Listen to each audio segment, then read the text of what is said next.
Je m'appelle Rachel.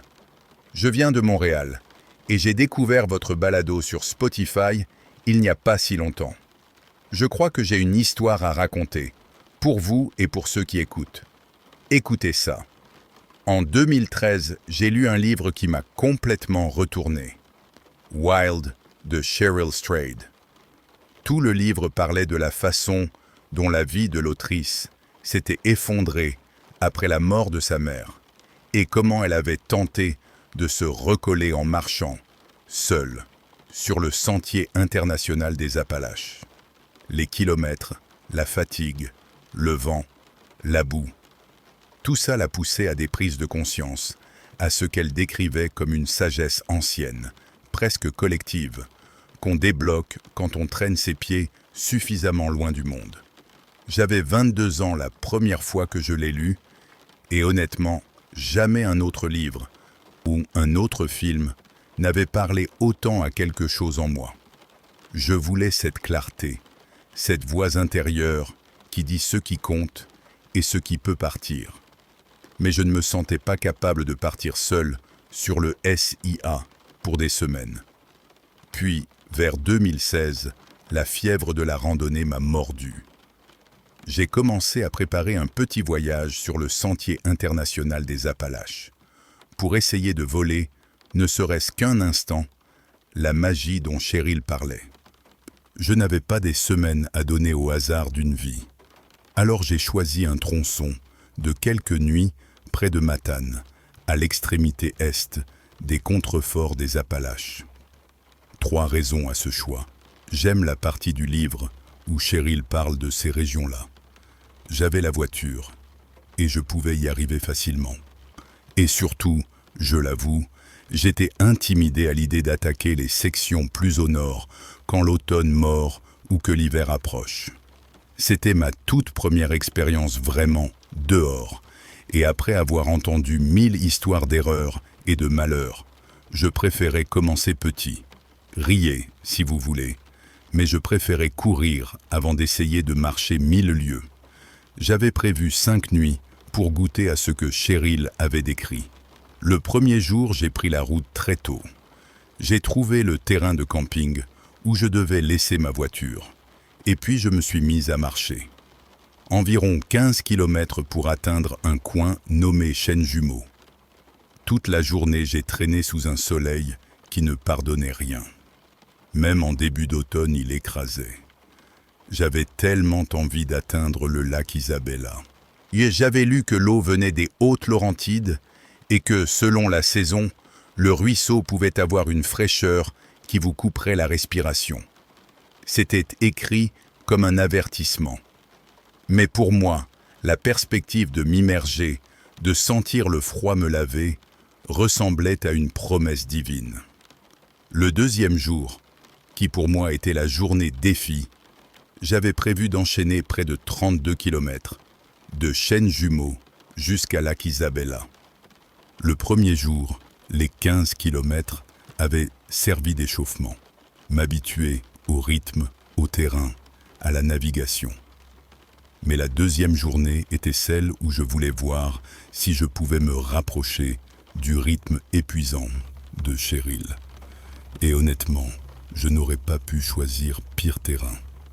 Il a fallu grimper et ressortir d'une vallée, et mes jambes, qui n'avaient jamais connu autant d'efforts, hurlaient à chaque pas. La seule délivrance était l'ombre des pins, le parfum résineux qui bouchait un peu l'air. Quand, enfin, j'ai atteint les eaux du lac, j'étais tellement cassé que j'ai failli m'endormir assise vers 9h30 du soir. Le matin suivant, je me suis réveillé endolori, râlant après moi-même pour m'être mise dans cette galère, et il me restait 21 km à faire. Le trajet aurait été simple, plus plat, mais j'étais vidé. Mon but était de camper près du terrain du Mont Pain de Sucre.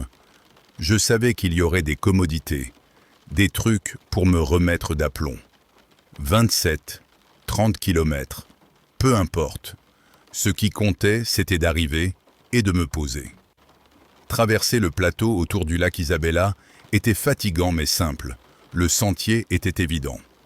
Puis, vers l'après-midi, en montant dans les collines, je suis tombé sur des zones où le passage s'effaçait. À un moment donné, je suis sorti du sentier pour me soulager, puis en revenant, j'ai cru reprendre la même trace. Sauf que 10-15 minutes plus tard, le sentier a débouché sur une piste de terre. Elle me tirait vers le bas, vers Wentworth Heights. J'ai profité pour m'asseoir, boire et vérifier ma carte. On ne plaisante pas avec la navigation quand on est seul. Je croyais être seul. Littéralement, pas une âme en vue. Et puis, alors que je regardais la carte, une voix d'homme a surgi, nette, amicale. « Salut !» J'ai sursauté. Il s'est excusé en riant, un grand sourire facile. C'était un homme petit, bronzé, en gilet, en short et sandales, coiffé d'un chapeau couleur sable qui avait connu de meilleures saisons. Il s'est présenté comme Alain. Il a dit qu'il habitait plus bas, vers la route, et qu'il croisait souvent des randonneurs dans les collines quand il venait marcher l'après-midi. Je fais juste ma petite promenade, qu'il a dit. Ça lui plaisait de croiser des gens. Il a proposé de me raccompagner jusqu'au sentier, puis de m'indiquer le chemin vers mon pain de sucre. Il avait un ton chaleureux, confiance facile, et je me suis dit pourquoi pas. On a marché ensemble, tranquille. Il me posait des questions sur mon voyage, sur pourquoi j'avais décidé de partir seul. Il trouvait ça cool qu'un livre puisse pousser quelqu'un à partir en vadrouille. Il a raconté qu'étant jeune, il avait eu envie de traverser le pays après avoir lu Sur la route de Kerouac. Il m'a dit que j'avais choisi un tronçon parfait pour apprendre. Et un peu exigeant pour une débutante, mais qu'il fallait que je sois fier d'avoir tenu jusque-là sans craquer. Ces compliments m'ont fait du bien. À vrai dire, Alain a gardé une place particulière dans ma tête, parce qu'il m'avait donné un encouragement simple, au moment où j'en avais besoin. Mais ma mémoire de lui s'est teintée d'un avertissement qu'il m'a lancé. Et plus j'y repense, moins je peux séparer cet avertissement de ce qui s'est déroulé ensuite, pendant ce que je pensais être mon voyage introspectif. Alain m'a dit que la zone entre le Mont Noir et le Mont Pain de Sucre était parmi les plus sauvages du coin. Officiellement, c'était des terres de la couronne, où on ne peut pas construire, mais officieusement, il a ajouté. Il y avait un type étrange qui vivait là, et un nom qu'on prononçait avec une pointe de dérision. Le vieux Jean-François. Alain a décrit le vieux comme un ermite que tout le monde connaissait. Étrange, excentrique, mais inoffensif. Il a remué les mains comme pour chasser le malaise. Jamais connu pour faire du mal à personne, qu'il a dit. La phrase m'a glacé. Pourquoi la placer comme ça, sinon pour semer le doute? J'ai demandé ce qu'il entendait par « excentrique ». Il a haussé les épaules. Une longue histoire, pas la peine de la raconter. Je ne le croiserai probablement jamais. Mais si, rare chance, je tombais sur lui, qu'il ne m'inquiète pas, il ne serait pas dangereux. Plus Alain parlait, moins j'étais rassuré. Sa tentative de minimiser la chose faisait sonner la menace sous-jacente encore plus fort. J'étais pourtant armé. Ou obtenir l'autorisation de porter une arme dissimulée au Québec sur le tronçon du S1A m'avait demandé d'affronter un joli labyrinthe administratif. J'avais étudié les lois canadiennes, fourni des preuves de résidence, passé les cours de sécurité des armes à feu, suivi la formation pour les armes à autorisation restreinte, rempli la demande en ligne du programme canadien des armes à feu, passé une séance de tir, attendu la vérification des antécédents, avant d'obtenir enfin mon permis. Une fois mon permis en poche, j'avais appris les règles propres au sentier. Honnêtement, je ne comptais pas m'aventurer au cul du monde sans pouvoir me défendre. Sur les conseils d'un marchand, j'avais acheté un Sig Sauer, un P365, et il était devenu mon compagnon de randonnée. Je savais m'en servir. avec mon cig serré dans le sac, et je n'étais pas terrorisé, juste sur les dents. Après qu'Alain et moi nous sommes séparés, j'ai remonté les pentes couvertes de pain. J'ai bien avancé. Quand les panneaux du Mont Pain de Sucre sont apparus, j'ai décidé de m'arrêter, de boire un coup et de me poser un moment. L'eau fraîche m'a démoli, dans le bon sens. Prendre une gorgée de cette eau glacée après des heures de poussière et de sueur, ça a eu un effet presque religieux. Une vague de relief qui m'a reconnecté au corps. Le soleil frappait, le vent sentait la résine, et cette première gorgée a été un petit miracle. C'est alors que je l'ai vu. À une soixantaine de mètres, entre les pins, une silhouette s'est détachée lentement derrière un tronc. Il portait un genre de camouflage, pantalon et manches longues boueux, un patchwork de brun et de vert. Oui, ses cheveux et sa barbe étaient longs, sales, emmêlés, au point qu'il y avait à peine un visage, juste un triangle crasseux sous une touffe de poils qui masquait ses yeux. Il est resté immobile, rigide comme une statue, me fixant. J'ai su tout de suite qui c'était. Il savait que je le regardais, et ça ne semblait pas le déranger. C'était le vieux Jean-François. J'étais nerveuse comme jamais, mais j'ai levé la main et je lui ai fait un signe. Il m'a regardé pendant peut-être 1 minute, puis il a levé son bras et m'a fait un geste qui était censé être le retour du salut. Sauf que ce n'était pas naturel. Il mimait ma façon de saluer, grossièrement, un peu ridicule. Je ne savais pas s'il se moquait ou s'il essayait d'attraper mon énergie. J'ai souri, d'un air gêné, parce que j'étais tendu, et j'ai décidé de parler. T'es le vieux Jean-François, hein ? Ai-je dit. Il n'a rien répondu tout de suite. Puis il a bougé et a renvoyé. T'es le vieux Jean-François, hein ? Exactement comme je l'avais formulé, avec la même intonation. Ce n'était ni une plaisanterie, ni une conversation normale. C'était du mimétisme, et c'était profondément dérangeant. J'ai eu l'impression qu'il avait oublié comment parler et qu'il ne faisait que répéter les sons qu'il entendait. Il n'a pas été agressif, il n'a pas avancé. Il a simplement reproduit ce que je disais, en me fixant à travers sa barbe. Quand j'ai rassemblé mes affaires et annoncé que je m'en allais, il a attendu que mon dos soit tourné, que je sois déjà sur le sentier, pour étouffer dans une voix aiguë, grinçante. Je vais partir maintenant, d'accord. Je l'attendais presque, mais le son m'a fait sursauter. J'ai continué, sans me retourner, j'ai continué à scruter par-dessus mon épaule. Après peut-être 1 kilomètre, je me suis arrêté. J'ai enlevé mon sac, j'ai sorti mon SIG, vérifié le chargeur, armé la culasse. Instantanément, quelque chose de plus solide que la peur m'a envahi. Le contrôle. Alain m'avait dit qu'il n'était pas dangereux, mais cette première rencontre m'a montré pourquoi les gens flippaient à son sujet. Son imitation, sa manière d'être, ça me rendait la peau d'oignon. Peut-être que si on le connaissait, ça disparaissait. Moi, j'étais dans la case « je préfère ne pas le connaître ».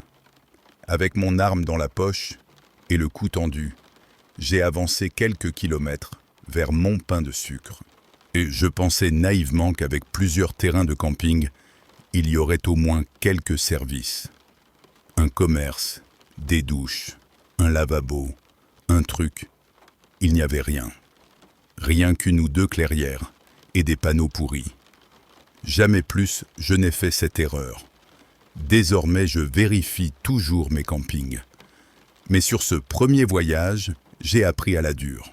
J'étais sale, j'avais besoin d'une vraie toilette, et l'idée d'aller faire mes besoins dans les fourrés me dégoûtait presque. C'était l'un des creux de morale, ce moment où je me demandais à quoi bon.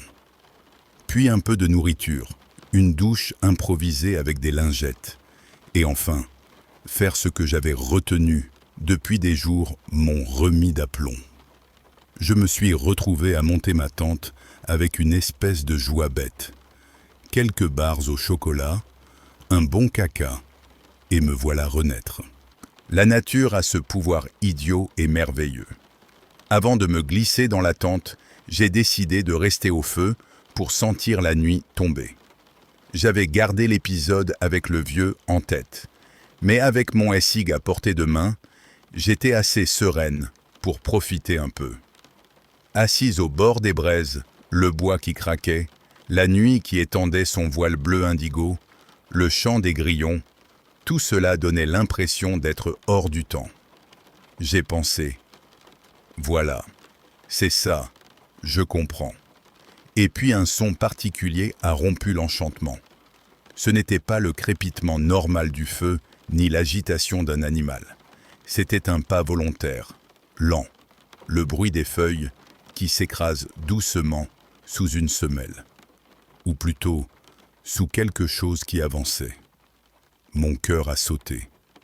J'ai tourné la tête vers l'endroit où le noir commençait, et juste au-delà de l'orange des flammes. « Jean-François » ai-je murmuré. Un silence. Puis un autre pas, tout près. J'ai saisi mon SIG. Ma voix a durci. « Jean-François, je t'ai déjà demandé de partir. J'apprécie pas les invités non invités. Pars. » Silence. Les braises craquaient. Le vieux a fini par répéter, d'une voix aiguë, presque sifflée. « Tu peux m'entendre ?» Il m'avait encore mimé. C'était absurde et terrifiant en même temps. J'ai senti une envie de hurler et une envie de pleurer se mélanger. Il est resté dans l'ombre, hors du halo du feu, mais je le sentais prêt. Alain m'avait dit que le vieux avait ce sentiment de propriété sur la terre, qu'il se rappelait aux gens pour ça. J'ai pensé que lui dire ce que je faisais, que je partais le lendemain, suffirait peut-être à le faire partir. « Hé, Jean-François !» ai-je dit. « Dis, je fais juste de la rando. Demain, je repars par où je suis venu. Tu n'as pas à t'inquiéter de me voir traîner par ici. » Réponse immédiate, d'une voix qui étirait chaque syllabe comme s'il goûtait les sons. « T'inquiète de me voir. » Le souffle qu'il mettait dans les mots a fait remonter un frisson jusque dans ma gorge. C'était sifflant, haletant, comme s'il passait les mots au travers d'un tissu. La façon dont il m'a rendu mes propres propos, en les tordant, m'a glacé. Je l'ai prévenu que j'avais une arme. Je voulais le faire fuir. « J'ai un flingue. Si tu viens vers ma tente, je tire. » Pas de réponse. Il a imité encore. « J'ai un... » Puis il a murmuré, comme essayant de dire ce que j'avais dit, et sa voix est devenue presque un gargouillis. J'ai senti la colère monter. Pas la peur seulement, mais la colère qu'on me marche sur les nerfs. J'ai racheté le chargeur, j'ai tiré en arrière la culasse, le bruit sec et ferme du mécanisme a claqué, comme pour ponctuer mon sérieux.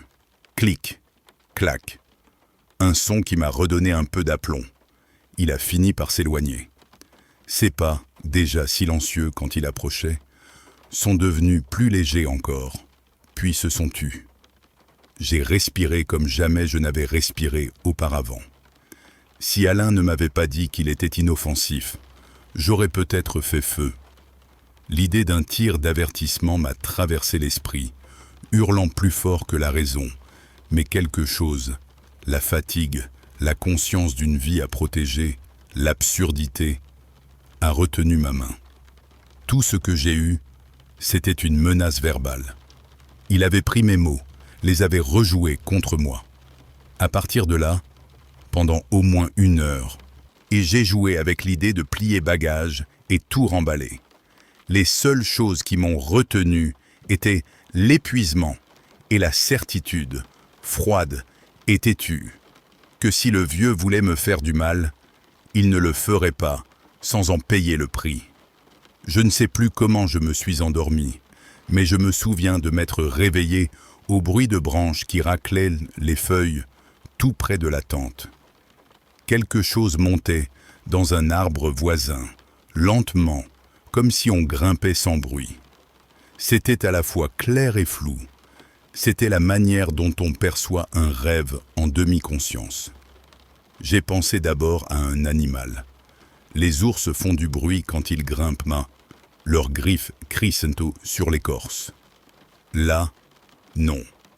Les mouvements étaient étrangement humains, précis, sans râle, presque affectés. Mon esprit, encore engourdi, a compris trop vite. C'était le vieux. Tout, il montait. Et il faisait tout pour ne pas me réveiller. J'étais terrorisé. Mais cette fois, j'étais aussi en colère. « Si tu t'approches de l'entrée de ma tente, je te tire dessus », ai-je chuchoté. Il a répondu par un souffle. « Si tu t'approches », et ce souffle a été la goutte qui a déclenché ma fureur. J'ai rechargé, encore. Le cliquetis sec est venu rompre la nuit. La culasse qui se rabat. Le son ferme de l'arme prêtée à la défense. Clic-clac, net. Je voulais partir, mais l'idée de rassembler mon bazar et de me débattre avec mes sacs pendant qu'il me surplombait du haut d'un arbre me semblait insensé. Si jamais il avait glissé, si jamais il avait profité d'un mouvement, je ne pouvais pas me permettre ce risque. Alors je me suis recouché, en état d'alerte totale. Mon cœur battait si fort que j'entendais le sang dans mes oreilles. À chaque fois que je fermais les yeux, une petite voix me soufflait « Il est en haut, il attend que tu t'endormes ». Je rouvrais les yeux, je serrais le canon, et je restais là, entre deux eaux, à surveiller l'obscurité. Ça a duré des heures. Le vieux est resté dans l'arbre, silencieux la plupart du temps. Puis il s'est glissé hors de là, juste avant l'aube, aussi discret qu'il était venu. Mais il a fait quelque chose qui m'a poursuivi depuis. Environ 1 heure avant de partir, j'ai entendu un souffle, puis une voix au-dessus de moi. Au début, j'ai cru qu'il marmonnait. Puis j'ai reconnu une mélodie, une sorte de refrain qu'il répétait en boucle, à demi chanté, à demi chuchoté. Je n'ai compris que très peu des mots, mais un fragment revenait, obsédant. Je suis juste un petit somnambule. Je marche dans mon sommeil, et je rêve, je rêve à cette fille que je vais garder.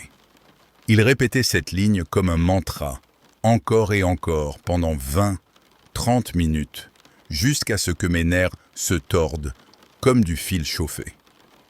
Plus tard, j'ai tapé des morceaux de cette phrase sur Internet. Rien ne correspondait. Peut-être qu'il inventait ce chant. Peut-être que c'était une vieille comptine, perdue. Qu'importe, l'effet sur moi a été le même.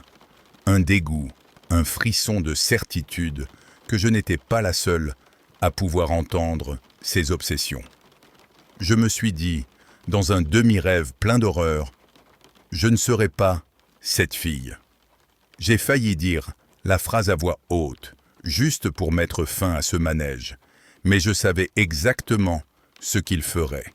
Il ramènerait ma phrase contre moi, il en ferait une torsion et je me contaminerais de ma propre voix. Alors, je me suis tu. Quand la lumière bleue du matin a effleuré la forêt, j'ai ouvert la tente avec prudence. Je suis resté à l'affût, prêt à dégainer. J'ai démonté mon camp en regardant partout, toutes les 30 secondes, comme si une main invisible allait surgir. Une petite voix intérieure ne cessait de répéter « Il est là, derrière toi. Il arrive. » Mais quand je me retournais, il n'y avait personne. Cette roulette d'angoisse m'a accompagné jusqu'à ce que tout soit rangé. Pour la première fois depuis le début de ma rando, je suis parti du mont Pain de Sucre avec mon arme à la main, visible. Je m'en fichais de paraître excessive. Si quelqu'un devait critiquer, j'avais une réponse simple. Un vieux taré m'a traqué et chantait des chansons à propos de me garder. J'imagine que c'est brutal à dire. Mais à ce stade, ma nervosité avait viré à de la colère. Je n'étais plus prête à tolérer son manège. Le retour a pris encore 2 nuits en forêt. Dès que la ville autour du lac Isabella est apparue, j'ai choisi un motel. J'avais besoin d'une douche, d'un lit, de quelque chose qui ressemblât à la sécurité. Je pensais être hors de sa portée maintenant. Il aurait dû respecter mes limites, après tout. Peut-être que j'espérais naïvement qu'il me laisserait tranquille, hors de son territoire. C'était vœu pieux. Je ne vais pas vous faire le cinéma de me réveiller et de trouver le vieux dans ma chambre d'hôtel. Mais j'ai eu un cauchemar ce soir-là. Vers 3 heures du matin, je me suis réveillé en hurlant. J'ai rêvé que la voix revenait, que le refrain revenait. Je suis un petit somnambule. Je rêve de la fille que je garderai. Mais pendant une bonne seconde, j'ai cru qu'il était là, dans la chambre, qu'il me fixait au pied du lit. Si vous logiez au motel Lac-Vue cette nuit-là et que vous avez entendu un hurlement, je suis désolé. Je ne pouvais rien contrôler. Après ça, le reste du séjour s'est passé plus doucement. J'ai dormi correctement à Chêne Jumeau la nuit suivante, mais l'image du vieux ne m'a jamais quitté. Depuis ce premier périple, chaque fois que je pars en rando et que la nuit tombe, que le feu crépite et que les grillons commencent, j'entends encore, dans un coin de ma tête, le début de sa chanson. La voix d'un type qui marche en dormant, qui répète « Je suis juste un petit somnambule qui marche dans son sommeil, et je rêve, je rêve, je rêve à cette fille que je vais garder. » Et à chaque fois, je réponds à voix basse « Pas moi, à vieux Jean-François, pas moi. » Il y a quelques années, mes 2 potes et moi, on avait décidé d'aller marcher et de passer une nuit sous la tente sur les sentiers du parc national de Mont-Tremblant. Je me rappelle encore ce week-end comme si c'était hier, mais une part de moi voudrait l'effacer complètement. On avait prévu ça depuis des semaines, chacun depuis nos appartements à Montréal. Le premier jour, tout avait été presque parfait. On était excités, on s'était dit qu'on allait traîner, boire quelques bières fraîches, couper avec la routine. On a marché pendant des heures, on a ri, on a raconté des histoires, on a même débattu, un peu chaudement, pour savoir qui était le meilleur capitaine de l'histoire des Canadiens de Montréal. Rien de sérieux, juste de la camaraderie. On a fini par trouver un coin sympa pour camper, et pas loin d'une source d'eau. Un ruisseau peu profond, mais rapide. On a planté les tentes et on s'est mis à préparer le feu. Pendant qu'il s'occupait des bûches, je suis descendu au ruisseau pour me rafraîchir. Pour être franc, il avait fait une chaleur étouffante toute la journée. J'ai enlevé ma chemise, ma montre, ma chaîne. J'ai rincé ma chemise dans l'eau et je m'en suis servi pour me frotter la moitié du corps. J'ai aussi rincé mon intimité. J'étais presque sûr, à 99%, d'avoir glissé ma montre dans ma poche. Mais quand je suis revenu au camp et que j'ai plongé la main dans ma poche, elle n'y était plus. J'ai refait mes pas jusqu'au ruisseau, les yeux rivés au sol. J'ai fouillé chaque brindille, chaque caillou, sans rien trouver. La montre n'était pas chère. Ce n'était pas la fin du monde. Mais j'ai quand même pensé, merde, où est ma montre? Finalement, on s'est dit que le bracelet avait dû accrocher le bord de la poche et que la montre était tombée dans l'eau pendant que je me penchais. Ça fait chier, mais bon, la vie. Le reste de la journée s'est passé sans accroc. La nuit a été calme. Le lendemain matin, on a plié le camp et on a repris le sentier pour revenir vers la voiture de Jean-François. On arrivait presque au bout, à moins d'une centaine de mètres du parking, quand Marc a bloqué net et il a dit d'un ton bizarre « Hé, qu'est-ce que c'est que ça ?» J'ai levé la tête et je l'ai vu. Ma montre, accrochée à une branche là, à portée de regard. Le pote qui l'avait remarqué a ri d'abord, un rire incrédule. Puis il a tourné la tête vers moi, Tu imagines si c'était celle que t'avais perdue?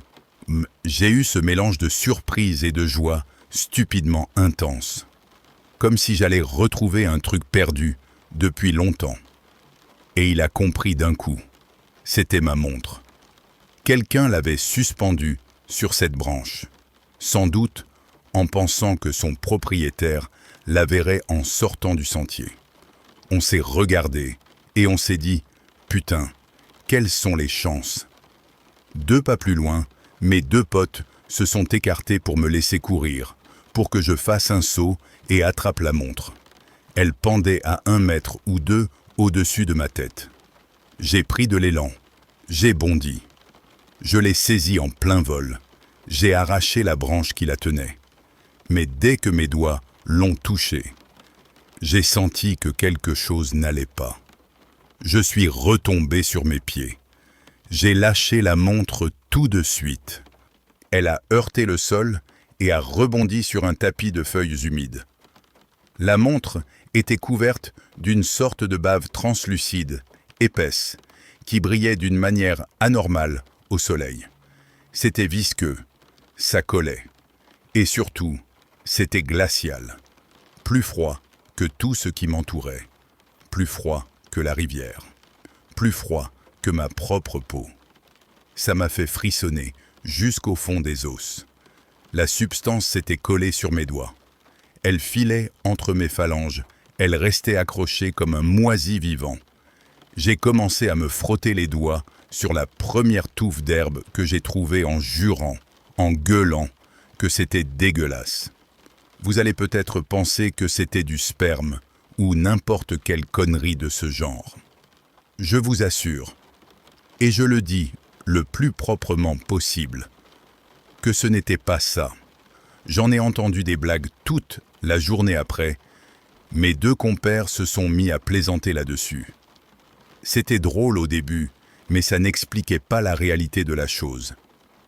Jean-François a proposé que ce soit de la sève d'arbre. Je lui ai dit non. Cette texture n'était pas celle de la sève. Et puis ça sentait mauvais. Pas une odeur sucrée d'arbre, non. Une odeur moisie, humide, un relent de marais, comme du linge qui a longuement macéré. Pas de vaseline non plus. Pas de produits cosmétiques. J'ai rincé mes mains avec de l'eau de ma bouteille parce que je voulais m'en débarrasser, mais j'ai refusé de m'approcher de la montre. À vrai dire, à ce moment-là, je n'en voulais plus. L'énergie du groupe s'est évaporée d'un coup. On était passé du rire au silence. J'ai oscillé entre le dégoût, le malaise et un vrai effroi. Et si c'était une blague, très bien. J'aurais presque préféré. Un groupe de randonneurs avec un sens de l'humour pourri, un qui a trouvé ma montre et qui l'a laissée là. Mais les autres possibilités, je n'ai même pas voulu les envisager. Sur le chemin du retour, dans la voiture qui nous ramenait à Montréal, l'ambiance était figée. Chacun était dans sa tête. Chacun imaginait un scénario plus louche que le précédent. Moi, je n'arrivais pas à chasser l'image de la montre, de la substance qui couvait dessus. De retour chez moi, j'ai commencé à chercher des explications rationnelles. J'ai fouillé des forums, lu des trucs sur des phénomènes naturels qui pourraient produire une matière visqueuse dans les forêts du Québec. Rien de probant. Ce n'était pas seulement la montre ou la bave qui me tourmentait. Et c'était la sensation d'avoir frôlé quelque chose qui, peut-être, n'aurait pas dû exister. Pendant des mois, le souvenir s'est estompé, noyé dans la vie quotidienne. Mais parfois, une montre semblable croisait mon chemin, où j'entendais parler d'une disparition dans les Laurentides. Et mon esprit revenait en arrière, comme une coupure qui se rouvre. J'ai refait des randonnées après ça, mais jamais je n'ai retrouvé la même paix. Il y a toujours une alarme qui sonne dans ma poitrine, un battement plus rapide, un regard qui balaye les bois. À chaque visite à Mont-Tremblant, j'ai désormais ce fil d'appréhension. Cette montre, dégoulinante de cette chose inconnue, accrochée par je ne sais qui, récupéré par je ne sais comment.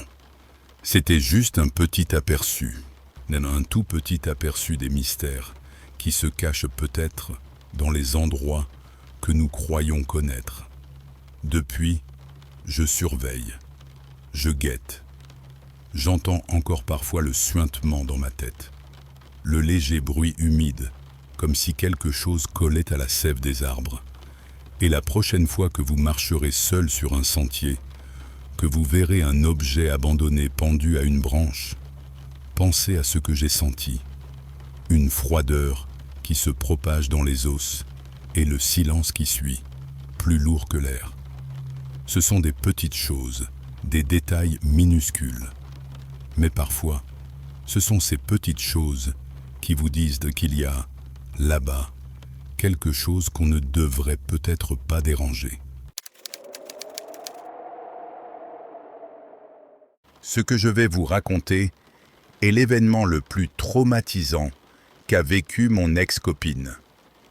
J'écris ça de mon plein gré, mais j'ai dû lui demander la permission avant d'envoyer ce texte pour qu'on le diffuse.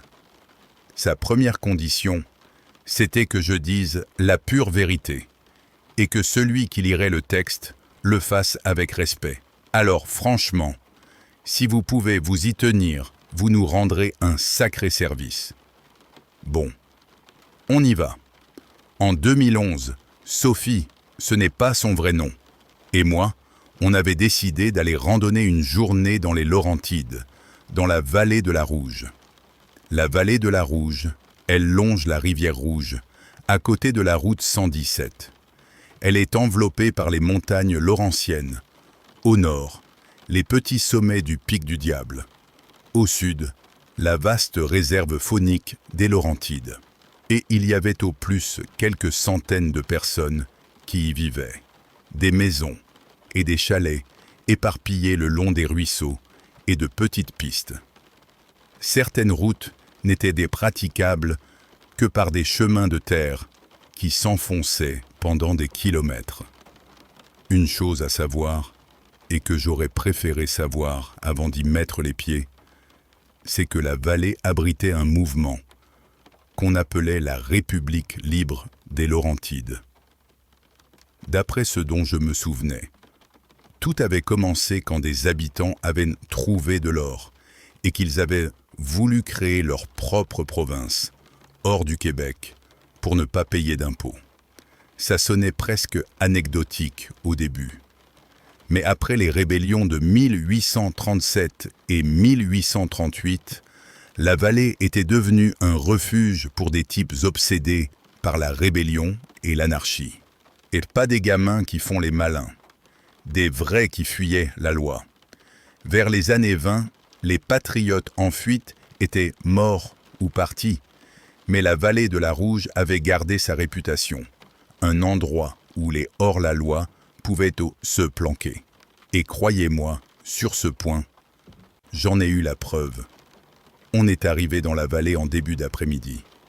On a mangé un bout, puis on a attaqué une boucle qui devait nous mener près du Mont Catherine et du Pic Rouge, avant de redescendre vers le village.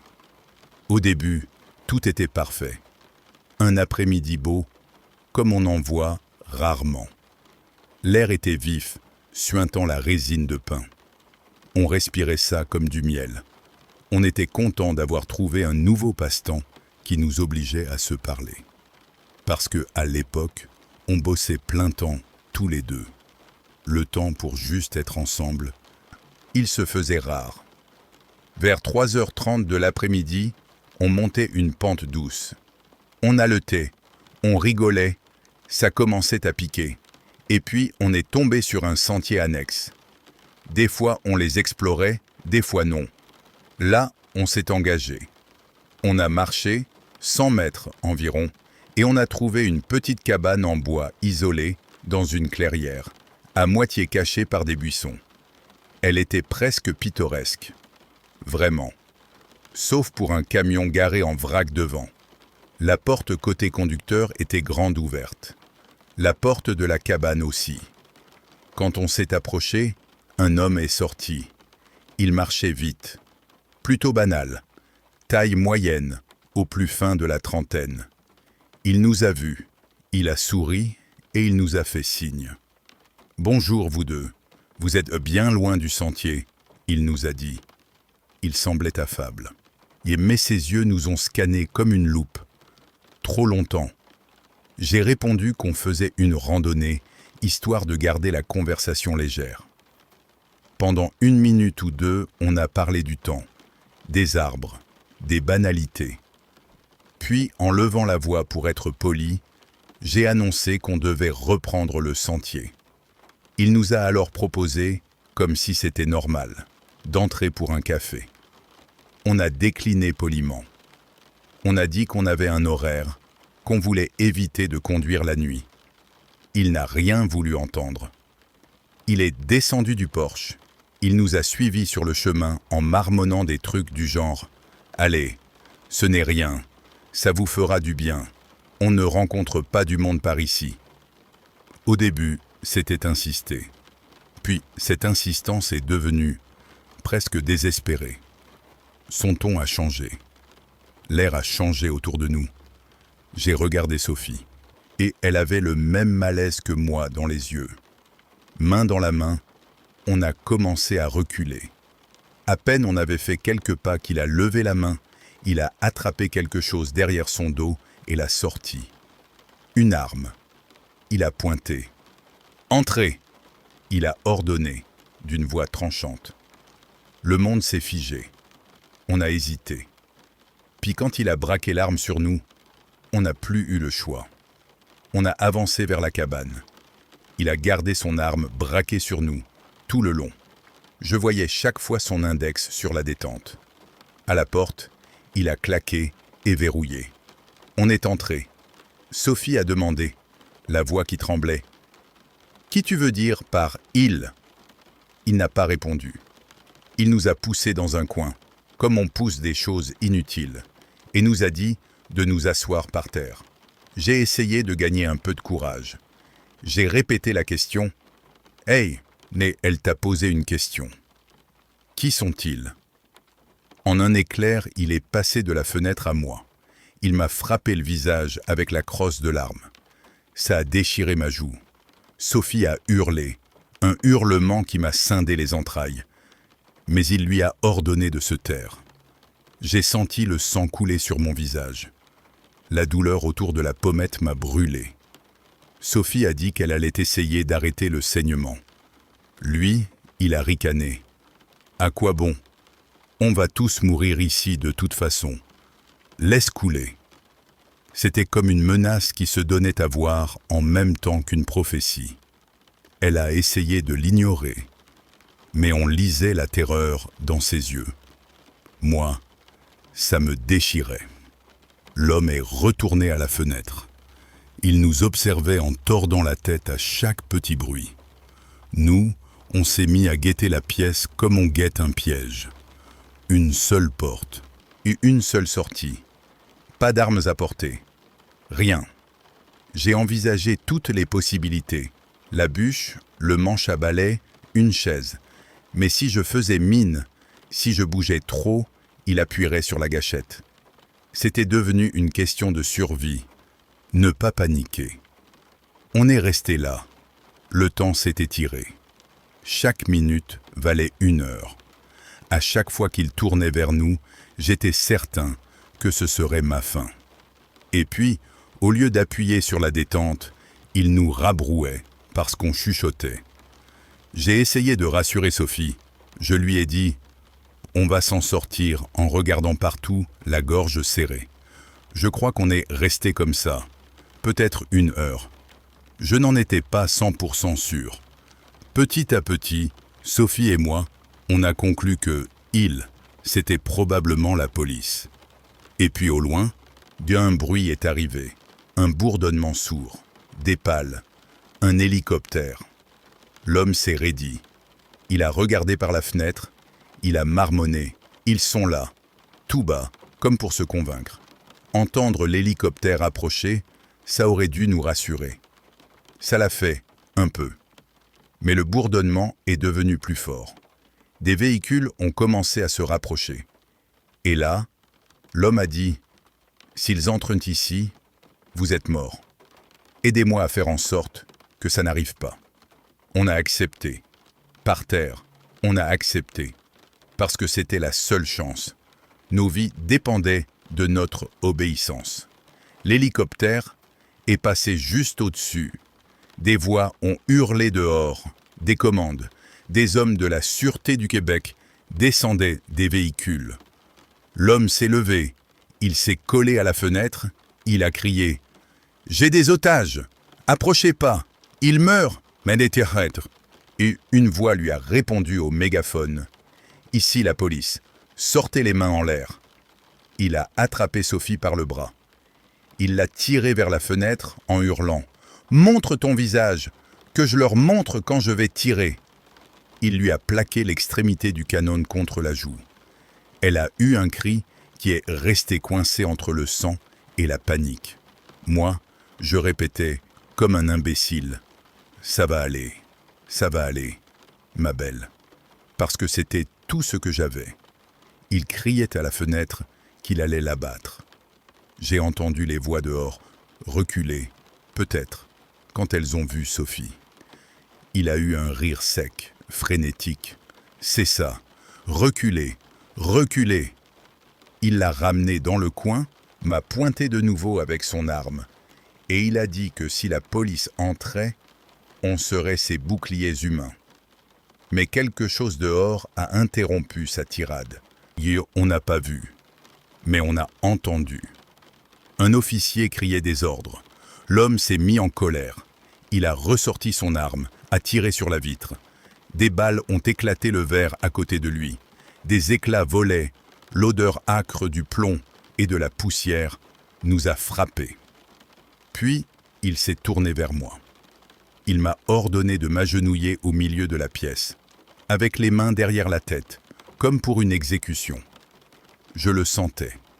Si je me mettais à genoux comme il voulait, ce serait peut-être la dernière chose que je ferais. J'aurais aimé refuser. Même l'idée me rendait malade. Mais si je refusais, j'étais inutile pour lui. J'étais foutu. C'était un putain de dilemme. Si je faisais ce qu'il disait, je crevais. Si je ne le faisais pas, il me butait sur le champ. Alors j'ai obéi. J'ai dit « Je t'aime » à Sophie. J'ai essayé de me préparer. D'un côté ridicule et intime. Que je ne pisse pas dans mon pantalon devant elle. C'est humiliant, oui, mais c'était tout ce à quoi je pouvais me raccrocher. J'ai réussi à traverser la pièce jusqu'au milieu sans que mes jambes flanchent. Quand je me suis agenouillé, j'ai senti l'extrémité de l'arme se coller au creux de ma nuque. Il a hurlé vers la porte. « Tu entres! J'exécute !» Sa voix s'est faite plus folle. Et là, tout a basculé. Le hurlement à l'extérieur a augmenté. Des cris, des ordres plus proches. L'homme a mis plus de pression sur l'arme derrière ma tête. J'ai fermé les yeux. J'ai serré les dents. Je me suis concentré sur ma dignité minable. Et puis, il y a eu un bruit sourd. Un coup, puis un autre. Encore un. J'ai basculé en avant. Je pensais que j'avais pris la balle. Mes oreilles bourdonnaient. J'ai senti le sol froid sous mes paumes. Mais je n'étais pas mort. Quand j'ai rouvert les yeux, l'homme était par terre. Il essayait de respirer, mais il s'étouffait. Le sang lui avait envahi la gorge. Quelqu'un m'a touché l'épaule, un officier, et m'a demandé si j'allais bien. J'ai regardé mon agresseur se débattre, à moitié conscient. Sa respiration était saccadée. Je suis resté là, comme paralysé. Une sensation irréelle m'a traversé. 1 minute, il tenait nos vies. La suivante, il avait perdu la sienne. Je ne riais pas. Je n'étais pas content. J'étais juste en état de choc. Un officier m'a demandé si j'étais blessé. J'ai cru lui répondre, j'ai cru parler. Mais il a dû me taper l'épaule pour que je revienne à moi. J'étais planté là, à fixer le type qui gargouillait son sang, comme si je regardais un mauvais film. Et miraculeusement, à part la coupure sur la joue, ni Sophie ni moi n'étions blessés. Les tacticiens ont sécurisé la cabane. Ils nous ont ramenés en ville, on a donné notre déclaration, puis on nous a laissés partir. Je ne pouvais pas conduire tout de suite. Je suis resté assis dans ma voiture, penché vers le siège conducteur, à tenir Sophie. Elle alternait sanglots sourds et cris déchirants. J'ai pleuré aussi. On pleure pour des raisons bizarres, mêlées de traumatisme, mais surtout de soulagement. On avait survécu. Mais on savait tous les deux que ce qu'on venait de vivre, on allait le traîner avec nous toute notre vie. On a roulé jusqu'à Montréal sans s'arrêter.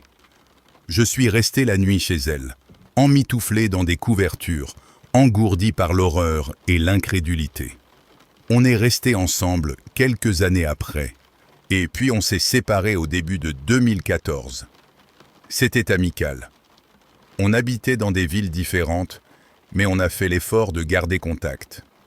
On s'appelait en visio de temps en temps. Et à chaque fois, ça revenait. On reparlait de cette journée dans la vallée de la Rouge. On n'avait pas besoin de forcer. La conversation y revenait, parce que ça nous hantait. Je ne me suis jamais vraiment mis en thérapie, mais Sophie, oui.